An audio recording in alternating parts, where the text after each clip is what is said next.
This is Wall Street Week. I'm David Weston. The Fed spoke again this week and raised interest rates again, this time by 25 basis points, hoping it is doing enough to deal with inflation, but not too much. A risk that isn't new for the Fed, as Louis Rukeyser described on Wall Street Week back in July of 2001, back in the days of Alan Greenspan.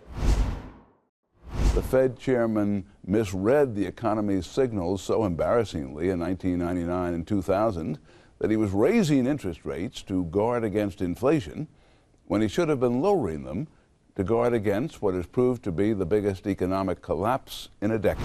To take us through the risks facing this Fed and this Fed chair in 2023, we welcome back Laura Tyson, professor at the Berkeley Haas School of Business. Dr. Tyson served both as chair of the Council of Economic Advisors and as director of the National Economic Council under President Clinton. So, Dr. Tyson, thank you so much for being back with us. So a lot that we heard from the Fed and from Chair Powell was not a big surprise. Was there anything you found surprising? Really surprising, but forward-looking or going out a little bit to say, for a variety of reasons, he thinks this time he can engineer a soft landing. He noted that that's very rare, but he did talk about the fact that we have an economy which is stronger than expected. His own Fed forecasters have taken out a recession for this year and put in stronger growth.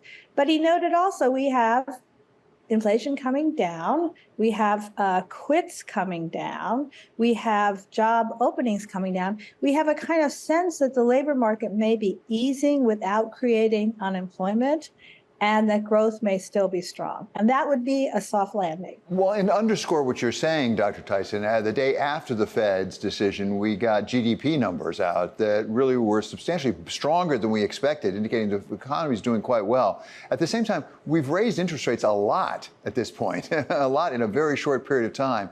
How do you account for the fact we don't have more unemployment? Because a lot of people, I think, predicted that if you raise interest rates that high, that fast, you're going to have higher unemployment. Right. Well, let's look at the strength of the economy.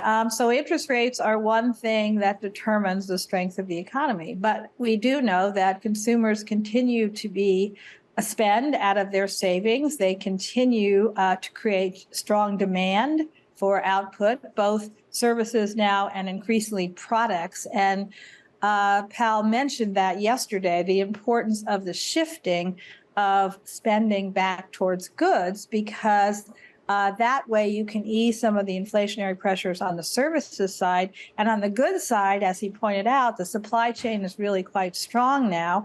There's a lot of supply. So the demand for consumer goods and the shift in consumer goods, important. He mentioned investment as well. And I think the change in technology, the artificial intelligence breakthroughs, and the rush by firms to figure out a way to invest in that technology, that's boosting investment. So you have sources of demand at home, consumption and investment demand, stronger, and that's what's keeping the economy going. Certain interest rate sectors, housing, you don't see that strength, obviously. But for a variety of reasons, demand remains strong. Artificial intelligence is all the rage these days, at least to talk about. I'm not sure if we're seeing it show up yet, but there are some who really speculate it could have a significant effect on productivity. Do you expect that it may have that effect? And if so, how long does that take to really show up in the numbers? So one of the interesting omissions yesterday in the discussion of Chairman Powell, and this is a standard omission because Fed chairs don't talk a lot about productivity, but if you're thinking about inflation and you're thinking about, well, are wages going up, is that going to drive inflation up further? There's an intermediate variable there, that is wages, productivity growth, and prices. If productivity growth picks up, and you have that allows for stronger wage growth without an effect on price growth. So productivity is really important. It is very hard to predict. I have to smile at the fact that you started with 2000 the Federal Reserve, Chairman Greenspan, President Clinton, were absolutely surprised by the strength of productivity growth. No one predicted it. And there was a very significant uptick in productivity growth associated with the rollout, the very rapid rollout of internet technology, which really occurred from the late 1990s. So you had a decade of much stronger, percentage point stronger growth rate in productivity. And that changed the inflation outlook. It changed the course of monetary policy. So I think about today. And I would say, perhaps because I mostly spend my time in Northern California, but there are a number of scholars, for example, McKinsey Global Institute just did something on this, looking at how AI is affecting already productivity in major business functions, in sales functions, in accounting functions, in major sectors of the economy like finance.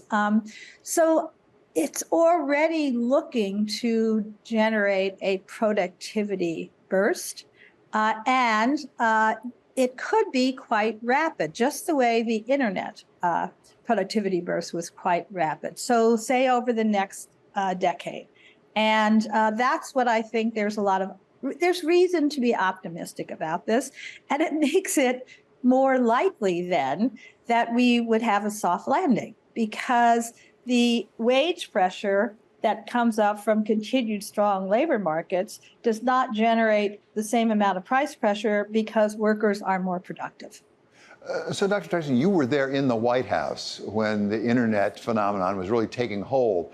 As an economist, Yes. so often the economic numbers are backward looking. How long did it take you to see that productivity increase in the numbers? How long did it take you to figure out this is actually what's going on? Well, we saw the numbers pretty quickly. We were surprised at the numbers. I want to say I oftentimes tell the story that I used to brief President Clinton regularly on the outlook for the deficit. And that depended very much on the outlook for economic growth. And that depended very much on the outlook for productivity growth. And I used to give him the pretty standard economist answers that productivity growth was likely to remain slow. We shouldn't expect a significant change. We needed to be cautious.